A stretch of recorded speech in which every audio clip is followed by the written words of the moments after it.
Fasoko Hilko.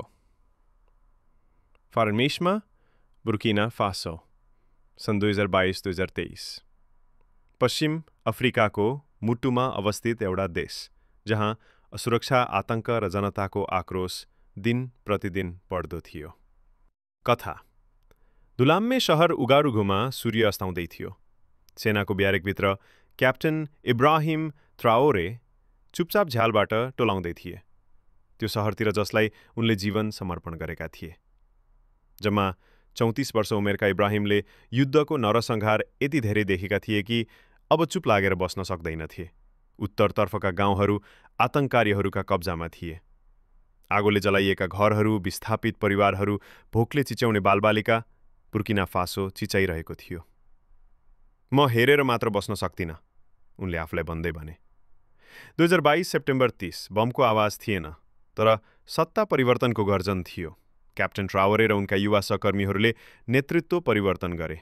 सेनाभित्रै विद्रोह भयो। पुरानो शासकलाई हटाइयो। उनीहरूले सत्ताको लागि होइन, देशको आत्माको लागि कदम चालेका थिए। आफ्नो पहिलो भाषणमा उनले भने, हामी देशको गौरव होइन, अस्तित्वको लागि लडिरहेका छौँ। सुरुमा धेरैले उनलाई सामान्य सैनिक मात्र ठाने, तर बिस्तारै टाढा टाढाका गाउँहरूमा राहत पुग्न थाल्यो। सुरक्षाकर्मीहरू गाउँका स्वयंसेवक र सिकारीहरूसँग मिलेर सुरक्षा दिन थाले। जनताको मनमा आशाको चपक्को बल्न थाल्यो। तर पश्चिमी शक्तिहरू बेचैन भए। ट्राओरेले परम्परागत साझेदारभन्दा बाहिर हेर्न थाले। रुस जस्ता शक्तिहरूसँग सम्बन्ध जोड्न खोजे। फ्रान्स र संयुक्त राष्ट्रसङ्घप्रति चिसोपन देखाइयो। राजधानीका पर्खालमा लेखिएको थियो, ले पेप्ल आवेक इब्राहिम, जनता इब्राहिमसँग छन्। तर सत्ता सजिलो थिएन, भित्रैबाट खतरा थियो।